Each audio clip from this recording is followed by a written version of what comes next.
Hello guys, welcome back to my channel Ruksana Dar vlogs.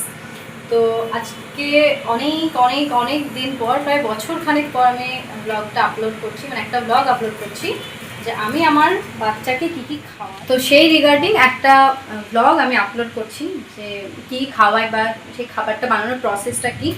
তো চলো share করা যাক। তো প্রথমে আমি ইনগ্রিডিয়েন্টসগুলো বলে দিই কী কী আছে।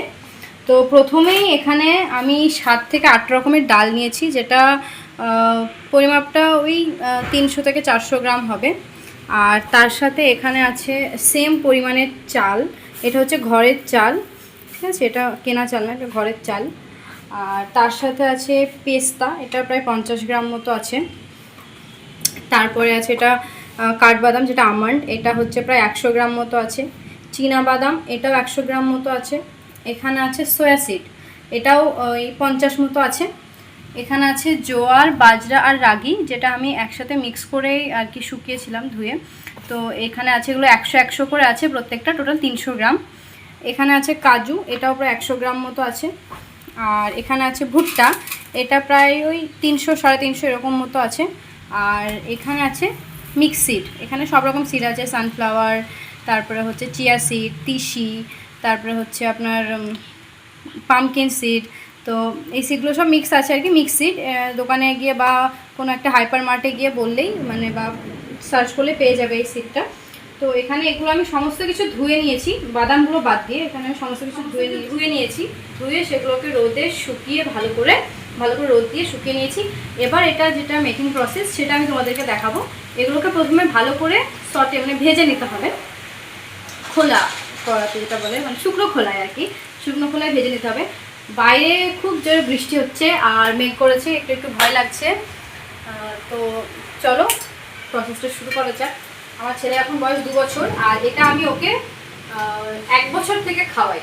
তো 1 বছরের বাচ্চাদের খাওয়াতে পারো। আমি প্রত্যেকটা জিনিস আগে ওকে একটা একটা করে ট্রাই করিয়েছি যে ওটাতে কোনো অ্যালার্জি আছে কিনা বা কোনো অ্যালার্জি হচ্ছে কিনা। তো দেখেছি কোনো জিনিসের অ্যালার্জি হয়নি। তারপরে ওকে আমি সমস্ত কিছু একসাথে মিক্স করে এভাবে সেরেলাক বানিয়ে খাওয়াই।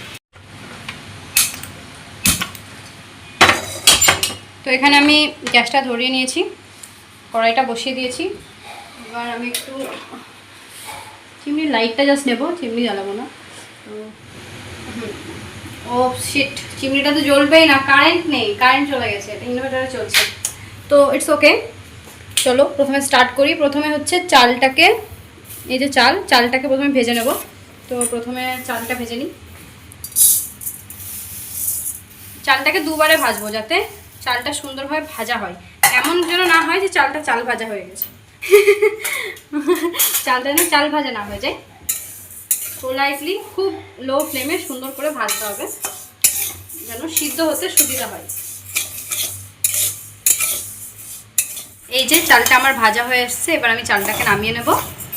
তো চালটাকে নামিয়ে নেওয়ার পরে আমি বাকি ইনগ্রিডিয়েন্টসগুলো একটা একটা করে ভাজবো। এরপরে কী হয়, সুবিধা হয় আর কি, কারণ প্রত্যেকটা ইনগ্রিডিয়েন্টসের আলাদা আলাদা হিট লাগে আর কি, তাপমাত্রা আলাদা আলাদা।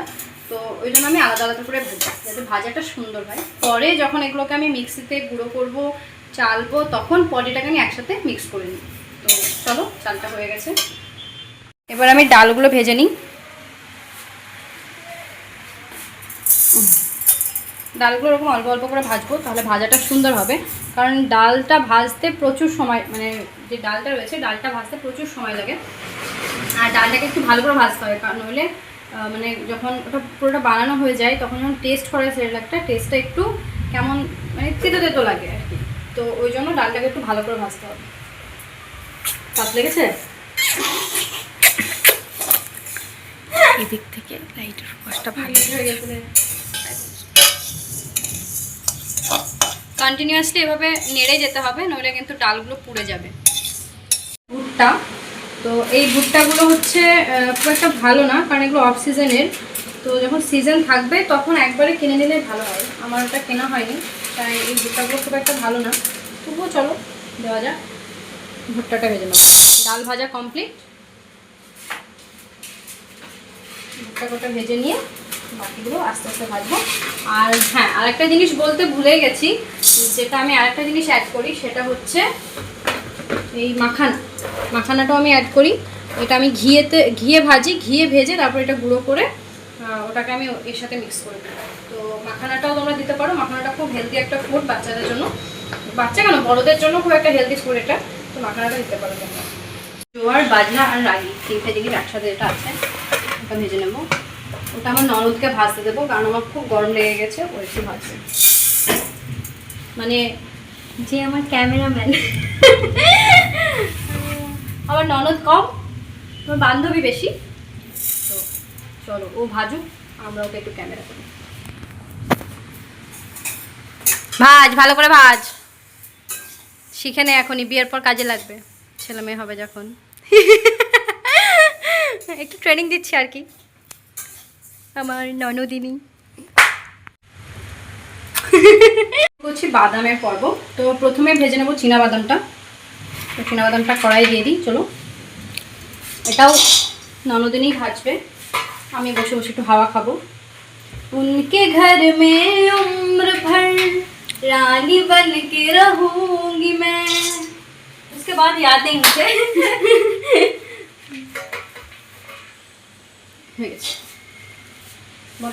এরকম ননদ পাবে তোমরা গাইস, দেখো কত হেল্প করছে তার ভাবিকে। আর বাকি ননদরা বেশি নাম করা হয়ে গেছে। ঠিক বলেছে, একদম পচা পচা পচা, কথাটা একদম ঠিক বলেছে। সত্যি আমি খুব পচা না, মানে আমি উপর থেকে ভালো, ভেতর থেকে পচা। মাকাল ফল, মাকাল ফল। চীনাবাদামটা ভাজা হয়ে গেছে, এবার হচ্ছে সয়া সিডটা ভেজে নেব। তো সয়া সিডটা ভেজে নাও, সিডটাও ভাজছেও। সয়া সিডটা ভাজা হোক, তারপরে বাকিটা দেখাচ্ছি। সো এখানে পেস্তা, কাঠবাদাম, সয়া সিড, কাজু বাদাম, চীনাবাদাম, সমস্ত বাদাম ভাজা পর্ব শেষ। এবার আমরা ভেজে নেব মাখানাটাকে। মাখানাটা ঘিয়ে ভাজলে কমপ্লিট হয়ে যাবে ভাজা। এরপরে আর কিছুই না, খুব ইজি। একটু অনেকক্ষণ ধরে গ্যাসের কাছে রয়েছি, তো যাই হোক। তো তারপরে হচ্ছে যেটা প্রসেস সেটা হচ্ছে খুব ইজি। তো সমস্ত কিছু তো ভাজা হয়ে গেছে, ভাজা হওয়ার পরে সেগুলোকে আমরা একসাথে এবার মিক্সিতে গ্রাইন্ড করব। গ্রাইন্ড করার পরে সেগুলোকে ভালো করে চেলে নিতে হবে। চেলে নিয়ে যে সূক্ষ্ম দানাটা বার হবে সেটা আমরা রাখবো, আর যেটা লেফট ওভার থাকবে চালনের উপরে সেটাকে আমরা পুনরায় গ্রাইন্ড করব। এভাবে যতদূর যাওয়া যায় প্রসেসটা নিয়ে। তো শেষ মুহূর্তে অনেকটা হয় যে কমে আসে বা হচ্ছে না, তখন আমি সেটাকে ফেলে দিই ইউজুয়ালি। তোমরা চাইলে সেটাকে আবার গ্রাইন্ড করতে পারো। তো চলো, সমস্ত কিছু ভাজা হয়ে গেছে, মাখানাটা ঘিয়ে ভেজে নেবে। মাখানাটা আমি ঘিয়ে ভেজে নিয়েছি। তো এবার চলো আমরা সমস্ত কিছু গ্রাইন্ড করি। আর এখন কারেন্ট নেই, তো গ্রাইন্ড করাটা এখন হবে না, পরে করতে হবে। তো এটা হচ্ছে পরের দিন, সেদিনকে হচ্ছে কারেন্ট ছিল না, মানে কালকে আর কি কারেন্ট ছিল না, তাই আমরা পরের দিন এটাকে মিক্স করে ভালো করে মিক্সিতে গ্রাইন্ড করে নিয়ে এবার এটাকে আমি মিক্স করব। তো এখানে সমস্ত কিছু আমি দিয়ে দিয়েছি, আমি হাতটা পরিষ্কার করে ধুয়ে চলে এসেছি। তো এবার এটাকে ভালো করে মিক্স করে নিই। এখানে কিন্তু আমরা মাখানাও অ্যাড করে দিয়েছি, তারপরে সিডসগুলো যেগুলো ছিল সেগুলো অ্যাড করে দিয়েছি। এবার শুধু এটাকে মিক্স করতে হবে, ভালো করে মিক্স করতে হবে। ডিব্বা নেবো এয়ারটাইট, তার মধ্যে এগুলোকে স্টোর করব।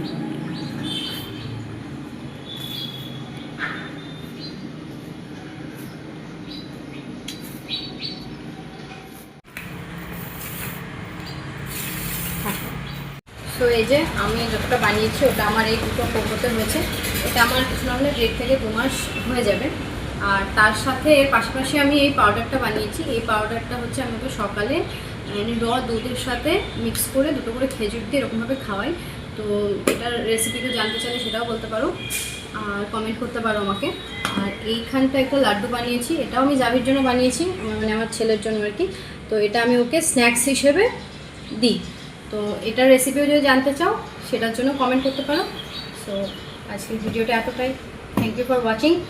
আর ভালো লাগলে ভিডিওটাকে শেয়ার করবে, লাইক করবে অ্যান্ড সাবস্ক্রাইব করবে, আর কমেন্ট করতে ভুলবে না।